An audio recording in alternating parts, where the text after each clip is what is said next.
All right, this is our first attempt at this hybrid thing, so I hope that hope it all works out without technical difficulties. All right, good morning, everyone. This is amazing to see you all in person again, and hello to our virtual attendees.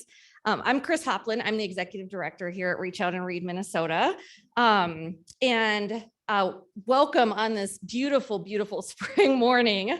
When we learned we were doing hybrid, we realized we couldn't lift these up like we usually do, because then the folks on hybrid can't see as well. And now I'm like, okay, that was totally fine, because we don't really need to see what's out there this morning. We know it's not great. So this is our first in-person gathering since 2019, which feels like a really long time ago. So we appreciate you being here. And again, thanks to our virtual attendees. I'm looking up at the camera at them. They are led by our virtual host, our former board chair, Karen Elhai, who is joining them from a boat. She's on a years-long boating adventure. And so they can actually see her boat in the background.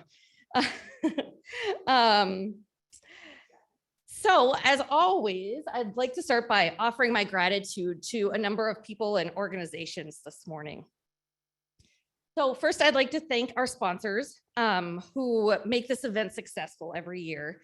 Health Partners has been our executive partner since 2020. So as part of that partnership, they provide year-round support and encouragement, not only to our organization, but to other healthcare systems that are implementing Reach Out and Read or planning to implement Reach Out and Read. They're super supportive, and we're really grateful for them. Next, I'd like to thank our leadership partners, All About Books, which is one of our great vendors of books for our clinics, and Children's Minnesota. And we'll be hearing from Dr. Gigi from Children's a little bit later. And finally, last but not least, I'd like to thank our literacy partners, Allina Health, Hennepin Healthcare, Primrose Schools, M Health Fairview, and UCare. So finally, next, I want to recognize and thank our staff. If you are a staff person, would you raise your hand so people can see where you guys are?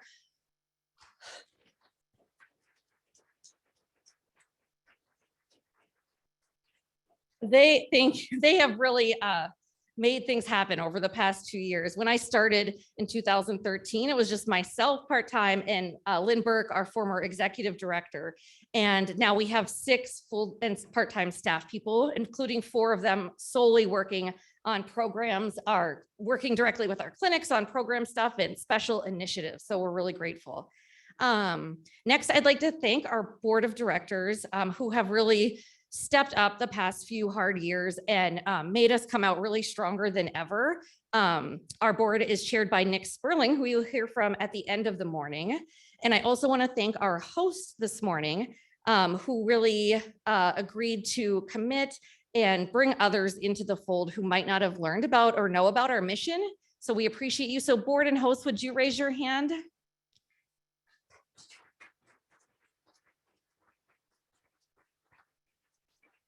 So if you have questions, if you're new to us and our mission and you have questions or just want to talk more at the end, find someone, a host, a board member, a staff member. We have little tags on our name tags, and anyone would be happy to talk to you. Finally, I would be remiss if I didn't thank our Courtney Jasper. Courtney, where are you? Way in the back. Courtney Jasper and her team at Meserly Kramer my enormous gratitude to you. When we first met Courtney and Katie back in 2020 and they heard about our mission and our work, they immediately agreed to take Reach Out and Read Minnesota on as one of their pro bono clients and help us with our priorities in the state legislature, which included not only obtaining state funding, but also raising our profile and level of support from members of the House and Senate.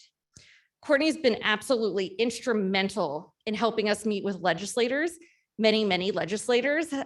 Courtney has my entire legislator spiel memorized by now, and securing authors for bipartisan bills in both the House and the Senate these last 2 years. She's been consistently advocating for us and ultimately led to state funding, which has helped so many of our young children around Minnesota. So thank you so much, Courtney, and your team at Meserly Kramer. We really appreciate you.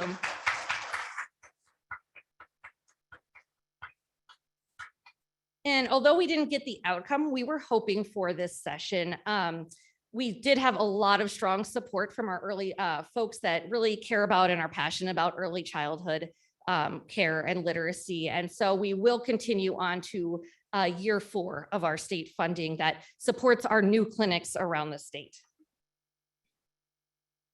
We are at a fundraiser, so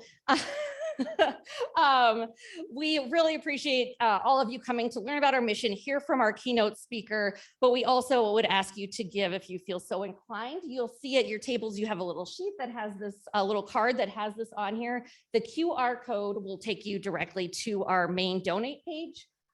We also accept checks. So if you wanted to give a check, please give it to someone with a little flag on their name tag. And then we have a Square card reader. If you'd like to just swipe a credit card on your way out. We also are selling our cute t-shirts and onesies that you can purchase on your way out. So this year, our theme is relationships matter. Relationships are at the center of all of our work. Relationships between parents and their young children, between families and their healthcare providers, relationships between Reach Out and Read team and the clinics we partner with.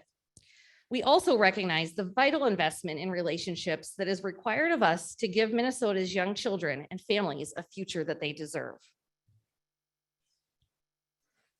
2022 marks an important milestone. 25 years ago, 2 clinics in Minnesota learned about the Reach Out and Read program and decided to join our fledgling organization as the first 2 Minnesota clinics to begin incorporating our model into their practice. These 2 clinics were, as you can see, Hennepin Healthcare, Minneapolis Pediatrics Clinic, and Children's Minnesota Minneapolis Clinic. And it's a real testament, I think, to the leaders and the medical providers at these healthcare organizations that they wanted to and decided to try out this program at a time when we knew a lot less about brain science, early childhood development, and all of those things that we know about now. So 25 years later, these programs are still going at these 2 locations and also at every other Hennepin Health System clinic and at every other Children's Minnesota Health System clinic. So anyone here from these organizations, will you raise your hand and be recognized? I know we have quite a few of you, yeah. I know not all of you were around personally 25 years ago, but the legacy lives on. I'd like to take a few minutes and just provide you with a couple quick updates about our initiatives. So last year, we told you we were wrapping up a community-based participatory research project with White Earth Health Center in partnership with Mayo Clinic and the Minnesota American Academy of Pediatrics. So you can see we have 2 products of this partnership. One is that we did an Ojibwe translation of the baby book, My Day, that we commissioned the translation for and had printed and distributed through our partners at Books for School. The book is available to any clinic, but is primarily serving our Indian Health Service clinics here and in Wisconsin. We'll be able to provide even more of these books to clinics through a grant we recently received from the Shakopee-Mdewakanton Sioux community. We also created bookmarks in Ojibwe and English. And for those joining us virtually, I think at least some of these materials that I'm referencing were attached to an email that were sent to you so that you can pull them up during this presentation. Another exciting project we mentioned last year, but has been extremely slow going due to COVID, but we're finally getting it off the ground, is that we are working on a pilot with the Minnesota American Academy of Pediatrics, again, their anti-racism task force. And in this pilot, we're working with specific clinics, and at these clinics, providers will give families a specific book, and these books are actually on your tables, most of your tables, 6 months and another at 3 years. And they'll use these books to prompt discussions with their families about talking to young children about race and racism. So at your tables, you'll see the books we're using. One of them is The More We Get Together. The other one is My Day. And well, you'll see these bookmarks. And the bookmarks we have translated into Somali, Hmong, and Spanish. And these will be part of the pilot. And you'll see on the bottom the QR code. And that will take parents to the page that our partners at Little Moments Count created that has culturally relevant books and resources for families. So currently, we finally are getting it off the ground, and the medical providers that are doing this pilot are going through the training process and doing the pre-surveys. and we hope to wrap it up within 6 months, but we'll definitely provide you guys with updates along the way.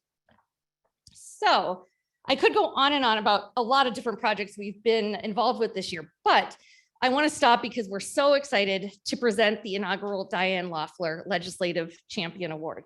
Just gonna fix a quick tech thing. Oh, okay. Yeah, no, we're doing new things. All and right. It's very exciting. I appreciate your patience, everyone. All right, we're back. We're back. All right. Well, as I was saying, right now we're going to present the inaugural Diane Loeffler Legislative Champion Award. Representative Diane Loeffler served in the Minnesota House of Representatives from 2004 until her untimely death in 2019. She served District 60A in Northeast Minneapolis, where she was a lifelong resident. Representative Loeffler was chairperson of the Property and Local Tax Division Committee, but also served on the Health and Human Services Policy Committee, among her many other assignments. By all accounts, she was a fierce advocate for Minnesota's most disadvantaged populations, and she believed in the power of government to open doors of opportunity and improve the lives of all Minnesota residents.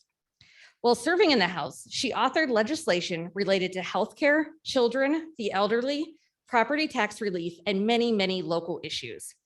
She served as a mentor to new leaders at the neighborhood, city, regional, and state levels, passing on her enthusiasm for public service.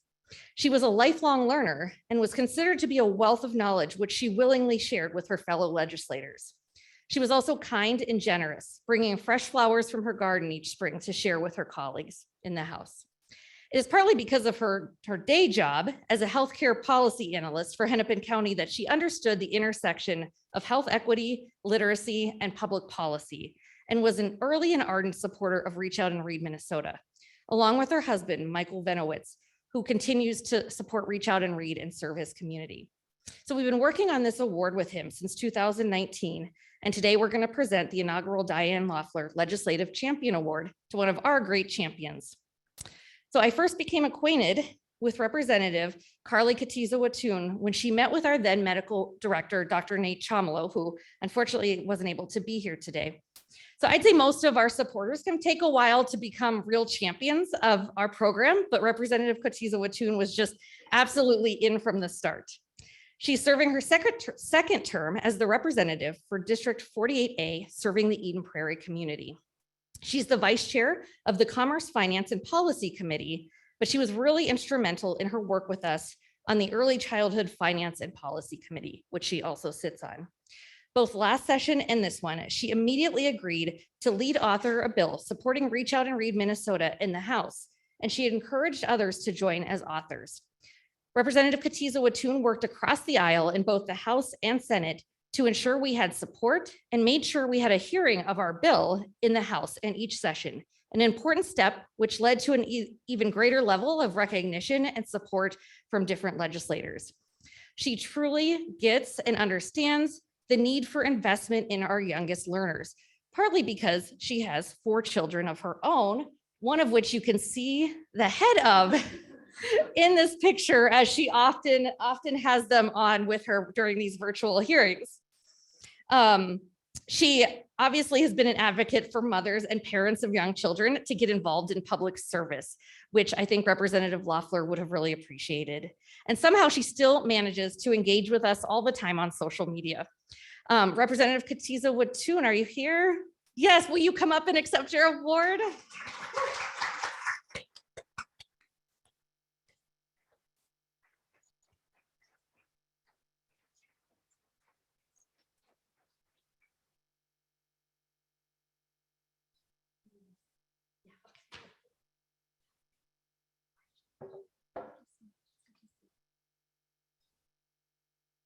Good morning, everyone, and thank you so much for being here and for your support of Reach Out and Read Minnesota. The top of my youngest son's head, Lachlan, he's actually at the back table with us today. This is such an honor. Diane was a champion for children and families, not only in her district, but all across the state. And I was lucky enough to serve with her for one session before she passed away. And so three 3 of my children are adopted, and our adoption was actually finalized toward the end of my first session. And Diane organized a little baby shower, although my kids were toddlers, but a little baby shower. She was so sweet and kind and welcoming. And it was truly an honor to serve alongside her. And so to be able to continue her legacy of supporting Reach Out and Read Minnesota is really an amazing part of this part of my journey. And I actually was familiar with Reach Out and Read. One of the reasons that I was so excited to participate in champion funding from the state for this program, because my children were 2, 3, and 4 at the time that we welcomed them into our family. And so during their first well child visits, we go to a clinic that participates in Reach Out and Read. So one of the books that you have on your tables today, My Day book, I actually have in Lachlan's stroller with us. It just hangs out in the stroller in case I ever need to pull out something for him. So one of the many books that we have in our collection because of Reach Out and Read. And I think it makes such an impact, particularly for families who maybe don't have the benefit of access to English as a first language, or being able to build their home library with money of their own. So it's something that we are meeting families where they are. And I'm just so grateful to be a part of this organization. So thank you so much.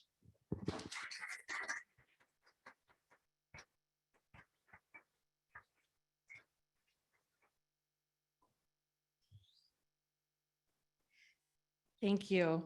So I now have the privilege of introducing our medical director, Dr. Gigi Shala. So Dr. Chawla joined us as medical director in February of 2020. So as you can imagine, it's been a bit of a whirlwind for all of us.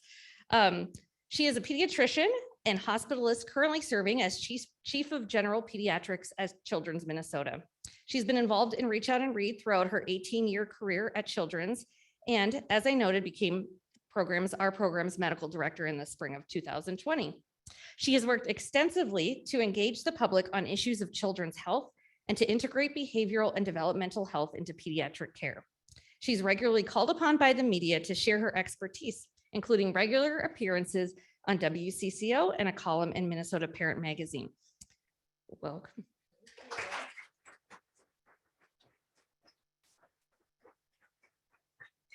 Good morning, everyone. Thank you for having me here. Thank you for being here this morning. It's so good to see you all in person and also have this virtual component. I have to take a picture of all of you first, so I can have it for posterity and post you all, of course. But just glad to be here on such a rainy day when the world is certainly crying for, the heavens are crying for the families in Texas, for the family of George Floyd, and just glad to have this opportunity to come together and really celebrate something positive for our patients and our families and kids of Minnesota. So, these last few years have really given us the opportunity to think about what our normal was and really craft that. We don't want that normal back. We want a completely different vision for kids in our community, something that's positive and uplifting, fair, equitable, all of those amazing things that we all think about for kids. But right now, what I think many of my colleagues would probably endorse is that we really just face with our families COVID-19 isolation, food insecurity, disinformation, health inequities, racism, mental health concerns, and just overwhelming gun violence. There's really no way at this time to protect our children and shield them from these really horrific realities. But as a healthcare provider, we do everything that we can to really be there and listen, to support them through wherever they are in their journey. Last night, I was asked by a few local TV stations to get on the air at 6, 9, and 10 and give families some really positive energy about what they can say and do for their kids in the wake of the aftermath from yesterday. And I honestly had to turn it down because I couldn't think of what those hopeful words could be after doing that countless times over the last few years. But today is a new day. And today I see so much hope. And here we are celebrating some of that hope and 25 years of supporting kids in our community. So it is through things like Reach Out and Read Minnesota that we can really experience together and support families through. I suppose I should probably start advancing some slides here. So, you know, when we think about a kiddo like this, who we have the opportunity to hand a book, and you can just see their eyes light up, the drool start, you know, because they know that they're going to taste that book. And they will reach their little chubby hands out and then look back at their parent to make sure it's okay that they've reached, or they've reached, they've looked back first and then reach. You know, you kind of know what kind of toddler you're going to have if they reach first and, you know, and then look back, or if they look back first and then reach. But nevertheless, it all ends up in their mouth, and they get to explore in whatever way they can and know. And their first taste, literal taste of literacy. And all of those are really our silver linings as pediatricians and as parents to see. My own kids are now in their 20s. And I can say that I brought one of my daughter's first books. It's held together by about 3 layers of clear tape. And the binding is all gone. And this was the corner of it was the area where she chewed it over and over again, to the point that I actually had to cut the corner off in order, because the pages were all macerated together. And of course, now I'm just like, why did I cut that off? Those teeth marks were so cute. But, you know, these are the moments of joy and just the powerful reminder of the work that we are all doing. You know, many families are facing just unbelievable challenges, but what we do know is that kids need to feel secure. They need to feel loved. They need to be given chances to learn and grow, to be spoken to be sung to, and to be read to. This is what the pediatricians who founded Reach Out and Read in Boston 31 years ago knew. It's what Hennepin Health and Children's Minnesota knew 25 years ago, and it is still what we all know now. Over the past 3 decades, there's been an abundance of research that has really emerged to support the Reach Out and Read model. For kids, for example, we know that families who participate in Reach Out and Read are more than twice as likely to read at home 3 times a week or more. We know that participating children have been shown to improve their language abilities against their counterparts by 3 to 6 months. And for clinics, we know that participating clinics see higher rates of well child care attendance and have higher levels of trust with families on experience scores. And then finally, you know, really, those clinics, their morale is so much better. And I can tell you that for sure, especially then when some of those days where you unfortunately run out of books, we might as well, you know, shut the clinics down. The program's proven success is really why I'm so excited about all the innovations that our clinics are bringing. In just the past few months, 2 of our clinics have partnered with their NICUs to start piloting a new Reach Out and Read program in the NICUs.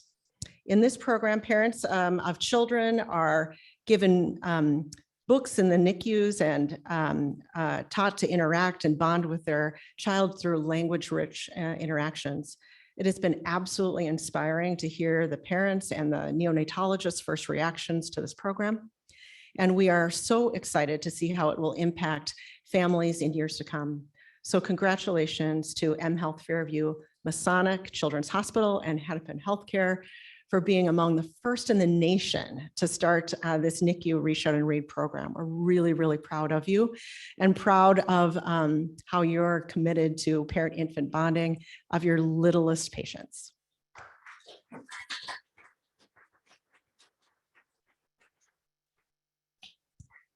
These language-rich interactions from the start are the key to the child's future success in school, but their impact also extends far beyond academic.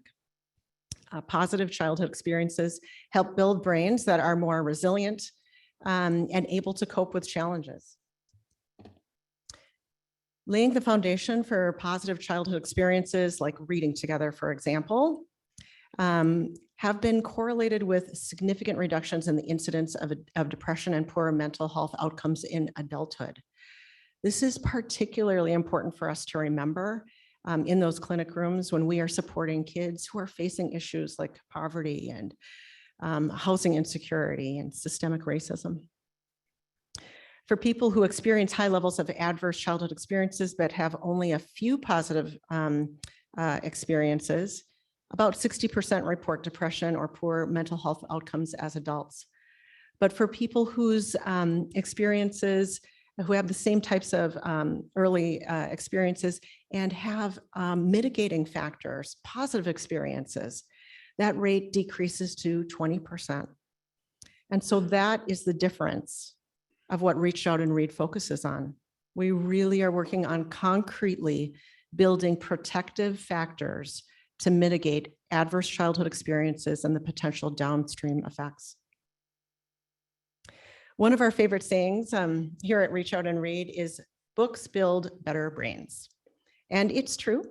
And you can even buy a t-shirt. I will demonstrate it here today.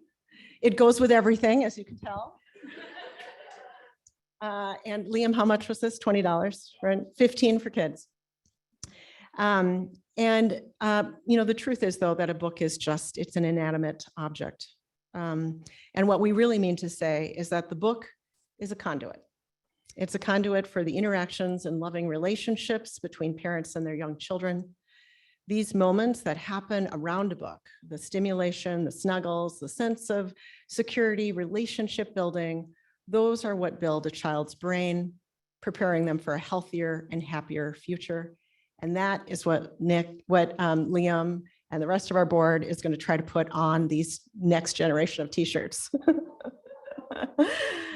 As healthcare providers, educators, and the many other professionals who are in this room and online today, no, we may not be able to change the challenges faced by kids. But we know we can control how we respond to them. We can be advocates. We know that young children need to thrive. We know what the tools are, like Reach Out and Read, and we know that they work. So the question is, how will we all step up for kids? And how are we willing to make real changes, significant investments in our young children? So thank you so much for being here today. And if you would, please consider donating and making a gift to support this life-changing program. Thank you so much.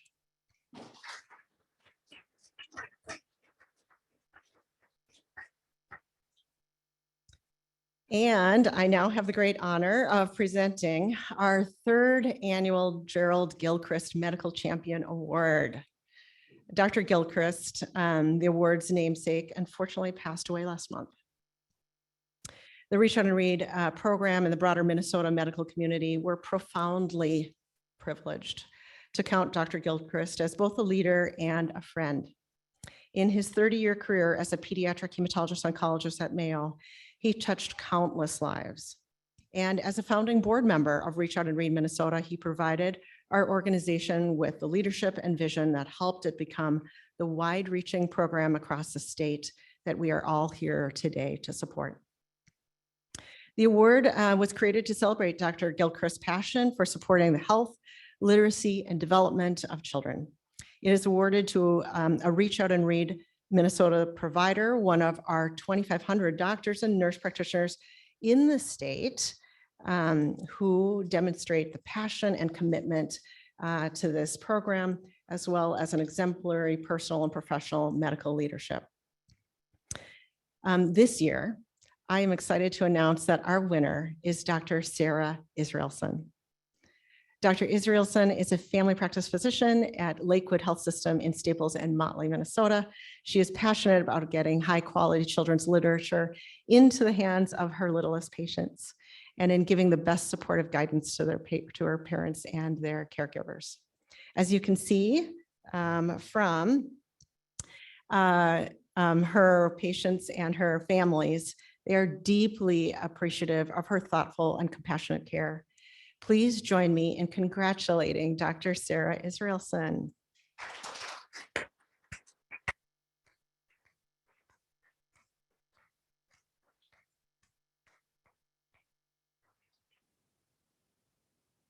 All right, congratulations. Are one of these for her?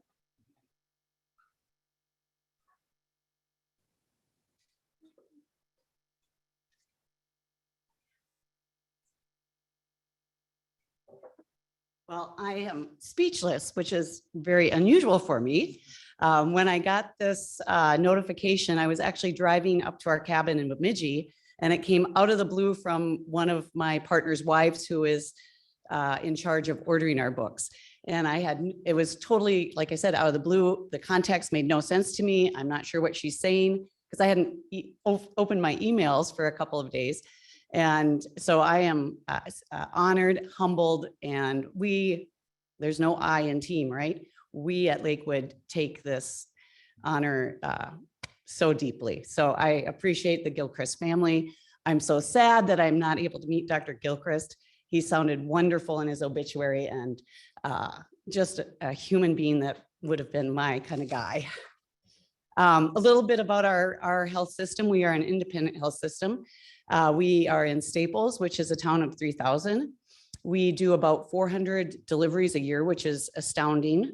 And so multiply that with all these kids. I am privileged to retire in a month. So our CEO said, so how many deliveries have you as a family practice doc done? And this would be totally HIPAA, but I have kept a steno book with everybody, the para, gravida, blah, blah, blah, due date, how it was delivered, what it was, boy, girl. And I was beyond 1,300. And I mean, that's just amazing. Now, an OBGYN might say something differently, but I think that's amazing. And I'm there long enough to have delivered now the kids of kids I delivered, which makes me feel really old, but so cool. So we serve about 40,000 people with a radius of up to 90 miles, which blows me away as well. We serve two of the poorest counties in the state, Todd and Wadena. So our services are, we are highly needy services. We have about a 50% Medicaid population. So when I have the pleasure and honor to give a 6-month-old a book, and Gigi was right, it goes right in the mouth. Every time it's expected. It may be their first book that they have in their household. And for me to read it, like I've had parents who are not able to read and they're not going to come out and fess up that they can't read. So I have such great pleasure in reading. And with these masks, you'd think it would have made a difference, but they see our eyes, the inflection in our voices make such a world of difference. I can get them to smile in a second just with my eyes or my voice. And of course, they all think, they call me Dr. Izzy. So they all think I'm crazy Izzy because I get so excited about reading books to them. I'll sit on the floor, I'll sit on the step. There I am. Oh. It's so much fun. I love it. And I'm wearing white pants today. And oftentimes white pants do not stay white because kids have their shoes on. They're kicking me. They're kicking everybody. So we are just thrilled. The biggest hurdle we had, which was not a significant hurdle, was getting your providers to buy into this. They watch a video, which is painless. And it's unique because the video we had years ago was years ago. The original Boston video, I'm not sure if it has changed since then. But, and I was just in Boston, so it just kind of reminds me of Harvard. But getting everybody to watch that video and also be as excited as I am. And we have about 15 family practice providers with equal number of mid-level providers as well. So we've got a pretty good, cool group. And these kids benefit.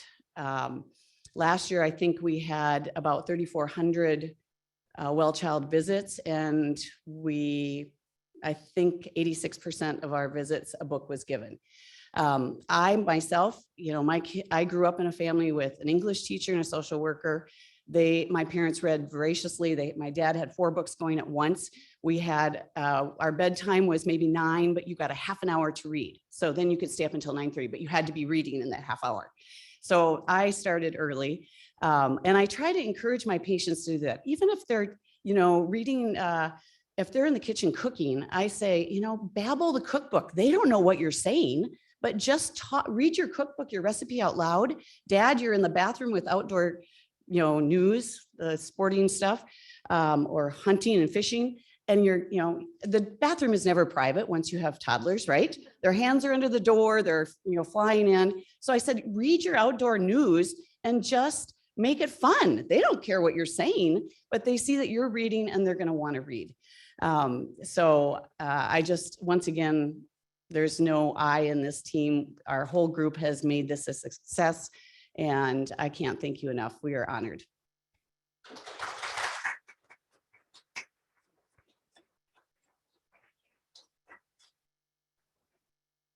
Well, it's so easy to see why Dr. Israelson has won this award, this Gilchrist Family Award, and I sure hope that she has made the Gilchrist family proud.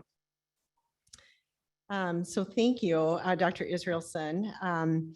Next, I have the privilege of introducing today's keynote speaker, Dr. Melissa Koenig. Dr. Koenig is a professor of developmental psychology at the Institute of Child Development at the University of Minnesota. For over 15 years, her research has focused on how children learn from others and the role that trust plays in cultural learning. She and her team have used an interdisciplinary approach to uncover children's capabilities for doubt, the selective and complex nature of trust, and the individual and cultural differences in children's reasoning about others across contexts.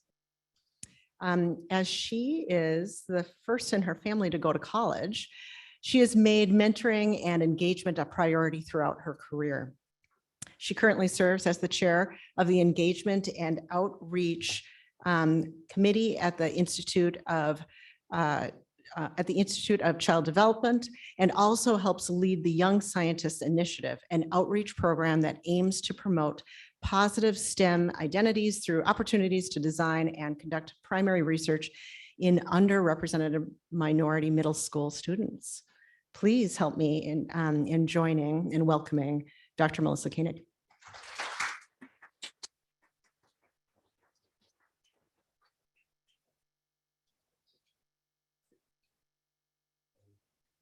Good morning, everyone. Thank you for this invitation. It's my honor to be here and to speak with an organization that I have so much respect for, and that I mean, just truly is a pleasure to be here. So, like Dr. Chawla said, thank you for that introduction. I'm a first-generation college student. I'm from a rural community in Wisconsin originally. And when I thought about my own relationship to books, even though neither of my parents went to college, they both often had books in their laps somehow. They were reading often at night. And for me, access to books I don't remember it necessarily coming from doctor visits per se, but it came from a bookmobile. So we didn't have easy access to a library. It would have meant at least a 30 or 40-minute trip into town. But a bookmobile every month came to the local church. And my mom took us to that bookmobile. And that's where I got to bring home whatever the maximum limit was for what you could take home. That's how my own, I think, appreciation and love for books started. And like she said, I'm very proud of this Young Scientists Initiative. That represents a partnership between my lab, the Institute of Child Development, and Ascension Catholic School in North Minneapolis. So if you have any interest or questions about these programs, please please talk to me after. So in our work, in my own team, my own lab team, we look at children's learning from others. And this involves typically two types of decisions that we're assessing in young children. One type of decision we might think about as an individual decision, right? Questions or answers to questions like, who made this claim? Should I believe it? Who's a better source of information? How much evidence, say, supports, right, the claim that I'm hearing? It also involves these very rich joint collaborative decisions. Decisions like, should I trust you? How far can I trust you? And that decision is typically informed by the second question: can I hold you responsible for your claims, for your actions? So to the extent that I can hold you responsible, and you're ready to hold yourself accountable for the things that you're saying and your own actions, my trust in you can go up. So just fleshing out those ideas a little bit more, testimony really does, or testimony all I mean by testimony is simply those claims or assertions that we make to young children, statements that we take to be true. So testimony is a source of evidence. As speakers, we really do present claims as evidence to children. And their decisions to believe is based on the strength of that evidence. And on this approach, learning is treated as an individual decision. And the focus here is on young children's ability to think critically and selectively learn from more reliable sources of information. Equally important and equally, as interesting to us is that testimony also offers opportunities to trust, right? And this is where we think shared book reading must play a clear part. So speakers present invitations to trust. When we take a speaker's word for something, we are trusting that speaker. And these decisions, we think, depend upon the relationships they're in. Here, learning is not this individual decision I just discussed, but learning by way of trust really is a joint activity. And here the focus is on children's ability to appreciate the interpersonal commitments we make to young children and their ability to hold us as speakers responsible for those commitments. So in our lab, we basically have two lines of research that look at the way in which these two types of decisions are constantly at work in children's learning from what other people tell them. So when reading books, I suspect, I haven't done a lot of work with books, but I do know the research that's there in this field of cognitive development. Children engage in both critical thinking and trust to the extent that there's a joint collaborative activity going on. So in my 15-20 minutes today, I want to argue that children's critical thinking about information begins early and in the context of social relationships. We know that children evaluate others as soon as they provide them with information. And I'll talk a little bit about some of those very general findings. We also know something about children's trust in the written word. And so as children learn to read, even show very basic phonetic awareness and reading ability early on, they start placing greater trust in text, even over spoken claims. And then I'll end by talking about the implications for that and the ways in which shared book reading could provide opportunities to support children's critical thinking in the context of their trusting relationships with those who are reading to them. So in our work, we use this very simple methodology. We're presenting them with two speakers on a laptop often. And during COVID, obviously we could do this virtually, but if they're coming into our research lab, we'll do this in person. And on the laptop, they'll see these two speakers who we manipulate very intentionally what these speakers say about the objects, say, on the table. So we would present across, say, 3 or 4 trials. Children might see a ball, a cup, and a book. And they'll encounter one speaker who consistently labels those objects accurately, says that's a cup, that's a ball, that's a cup, that's a book. And then an inaccurate speaker who consistently labels those objects inaccurately. They might say about those same objects, it's a duck, it's a, it's a shoe, it's a house. So completely wrong. And then children are asked this explicit judgment question: who was better at naming things?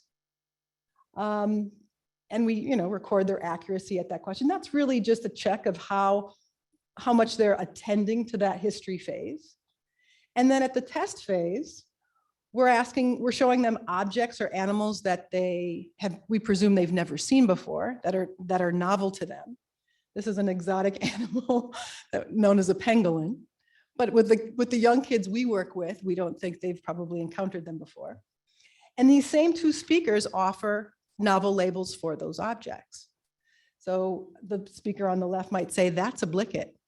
And the speaker on the right might say, that's a meadow.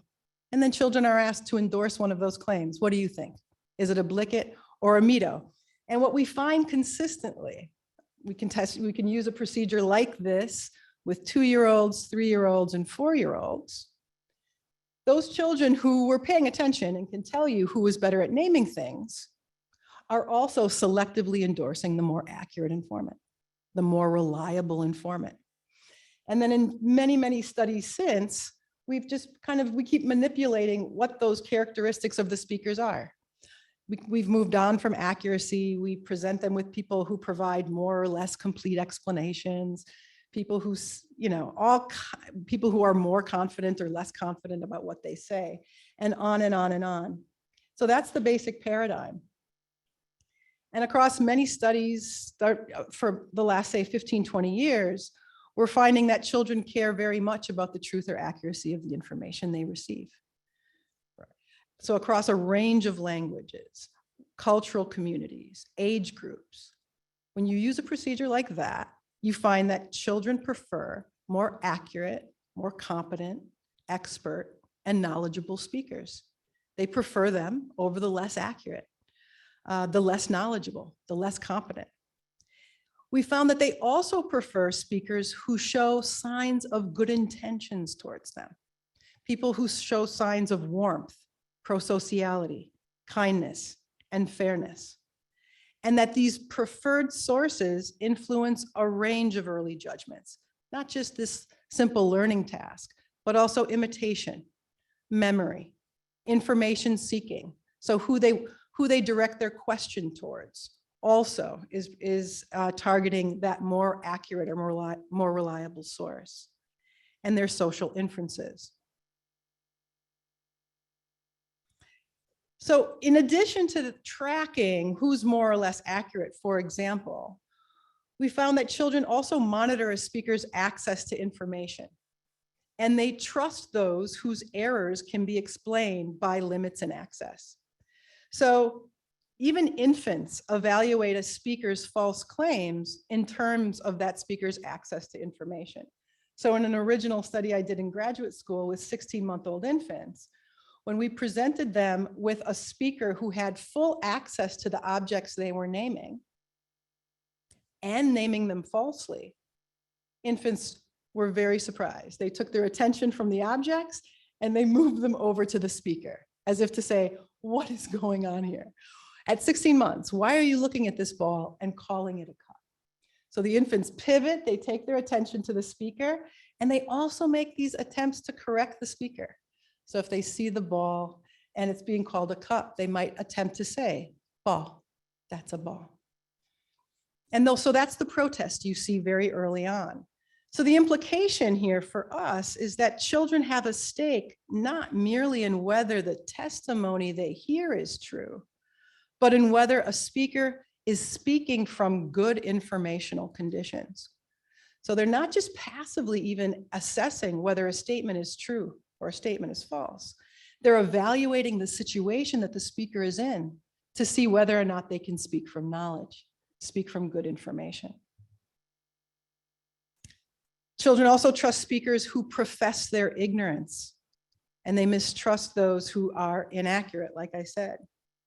So we presented children with people who say about these same objects, they'll say, I don't know what that's called. And I don't know what that's called. And I don't know what that is. So when you ask children to reason about these ignorant speakers, they predict that they'll be ignorant again in the future, right? Because you've given them that much evidence about that speaker. But when they then go on to make a claim and they say, that's a Blicket, that's a Mito, then they accept those claims, right? So, and they accept those claims at rates no different than they accept claims from accurate speakers. So it's as if to say, when you confess your ignorance, when you're honest about what you know and what you don't know, children credit you for that, right? They appreciate that. They don't expect you to know everything there is to know. And so when you tell them what you don't know and you're honest about that, I think they're giving you credit for being calibrated as a speaker, someone who speaks from knowledge when you have it and who holds back when you don't. So they respect the humility you show as when you accurately claim your own ignorance. So their evaluation of what other people say begins early, and I think it reflects a form of critical thinking that's necessary to human life. It's building upon their early emerging interest in language and in the social world around them.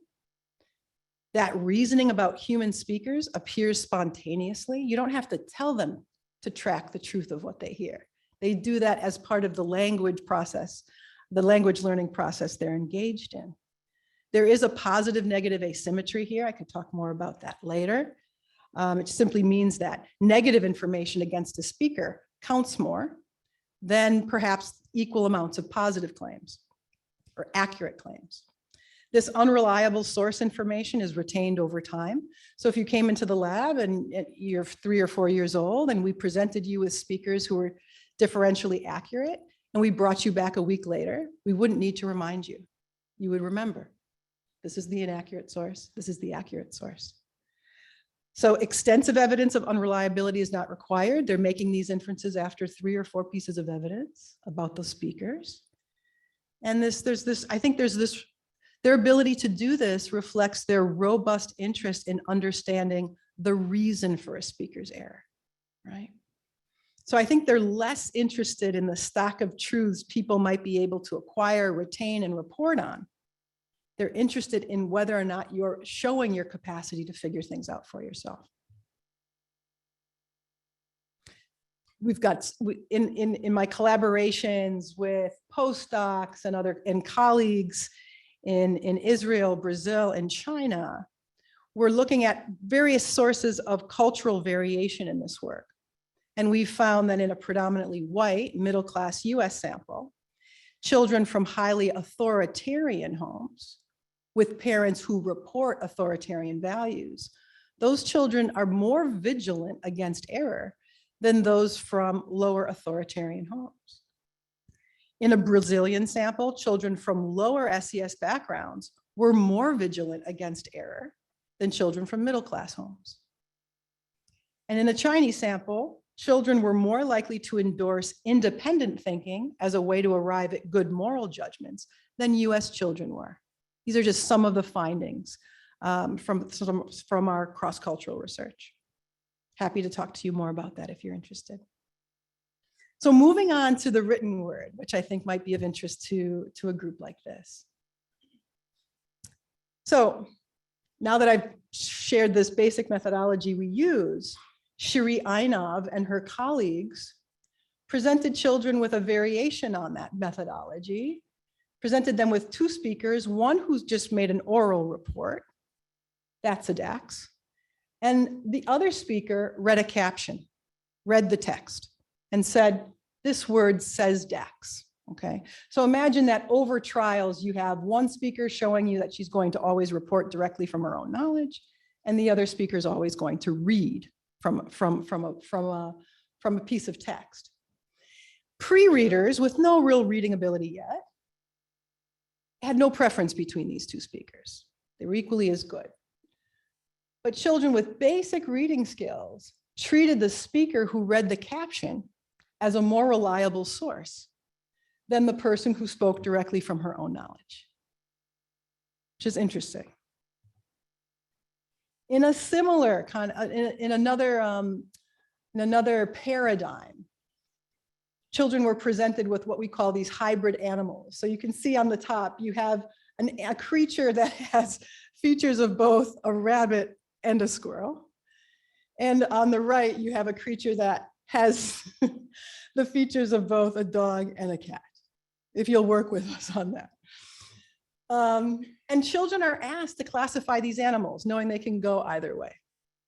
So let's imagine that the animal on the left was classified by a child as a rabbit. They're then presented with a speaker who only presents that conflicting alternative, disagrees with the child, right? Either by way of their own knowledge, so they say, this is a squirrel, even though you've said it's a rabbit, this is a squirrel, or by a speaker who reads a caption. This word says squirrel. And again, like the last study, pre-readers were deferential to both. Okay, they don't yet recognize the significance of the text. That should make sense. But as soon as you've got a little bit of reading ability, those children trust their own interpretation over a conflicting oral suggestion. So they're sticking to their guns. They're sticking to their original classification, but they defer to a conflicting print-based suggestion, again, indicating that they're placing some authority in the speaker who read the text. And then I did a similar, with Sabine Dobel, a student at the Institute of Child Development. We presented children not with brute semantic accuracy or inaccuracy. We presented them with statements that were either logically consistent or logically inconsistent. So on the left, you have a speaker who said, I saw a ball that was the biggest ever and it was the softest ever. There's nothing wrong with that, right? Completely consistent, that claim. The other speaker said, I saw a ball that was the biggest ever and it was the smallest ever. So if you know the meanings of big and small, that will be an inconsistent claim. Another example of an inconsistent claim was, I have a brother, Max, who's both 3 years old and 8 years old. Those are the kinds of claims we were working with. In study 1, they were presented by human agents, live human speakers. And in study 2, they were read from a book. Okay. What we found was that by 5 years of age, these are the bars on your right, children were equally good at detecting the logically inconsistent statement, both from human speakers and from books that were read. But interestingly, at age 4, as when their reading ability is just getting started, what we found was that children in the social condition were able to detect the logically inconsistent statements, okay, because they were just reported from a human, whereas they were at chance in the book condition. And my suspicion is that that's because they were deferring to the authority of the book in both cases. It was harder for them to identify the logical inconsistency when it was read from a book. So I want to put in context the significance of what shared book reading, the opportunities that shared book reading might provide, given this kind of information. So we know that in the US, 98% of children aged 0 to 8 have internet access at home. Okay.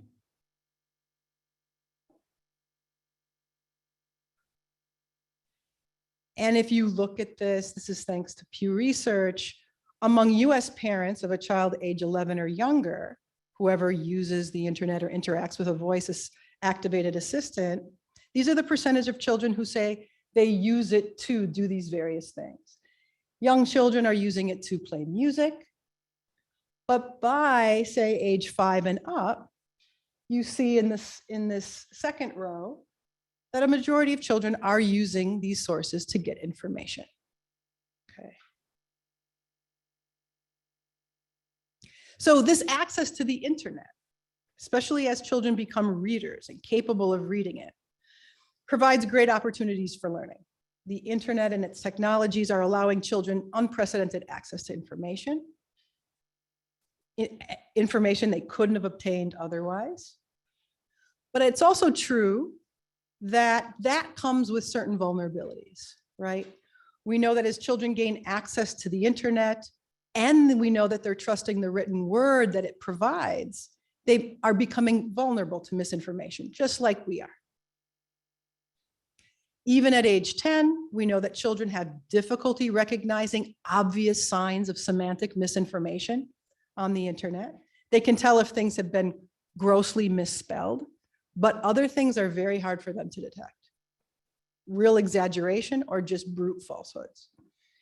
In Europe, only 56% of internet users aged 11 to 16 report using multiple websites to check facts, factual claims, to determine whether information is true.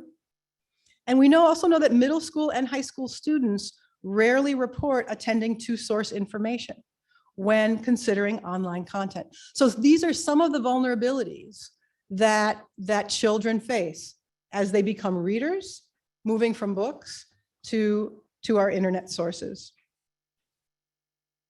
And what I want to end with is just the possibility that reading books provides children with the opportunity to not only critically reason about the sources, but in that interaction, in that trusting relationship, people can actually question the information that's on the page, right? Questions can be asked about the text that's in front of them, so that what's on the page is not taken for granted as true, but it becomes a source of real conversation and engagement.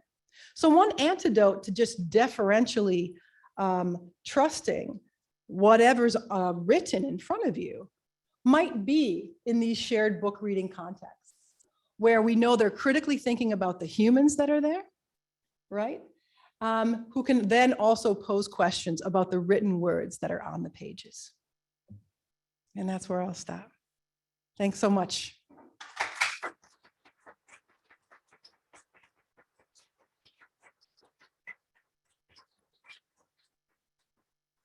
And this is the team that I work with at the U, who I defer to in all things research related.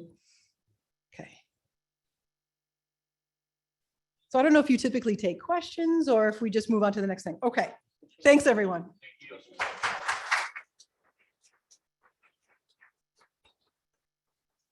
Thanks so much. I hope you can stay for 2 more minutes to hear from Nick Sperling, our board chair.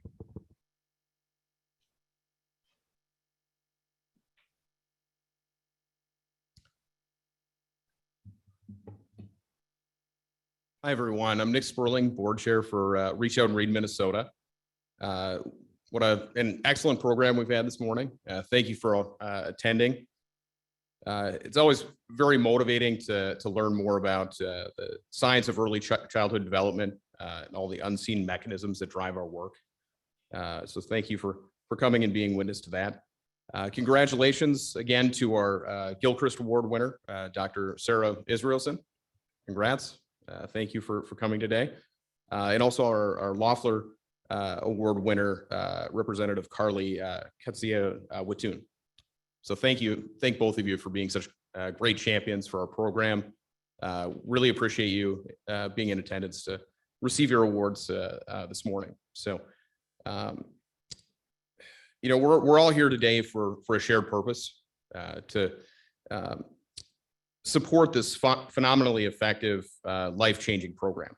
We know that the investments we make in our youngest learners and in our families pay off exponentially in the years to come. I'm the father of young children myself, 5-year-old twins, and I know that parents want more than anything for their children to learn and grow up, you know, to be anything they want to be. So that's exactly what the Reach Out and Read program gives families the knowledge and resources to do exactly that. All the research, as well as the Reach Out and Read practitioners that we've got joining us here this morning, would tell us and attest that this program really makes a difference in the lives of children. It's a wonderful program. It does so incredibly efficiently. Our board, we're all volunteers. Our staff, you know, are paid, but many of them are part-time. So we run this program very lean budget, very efficient.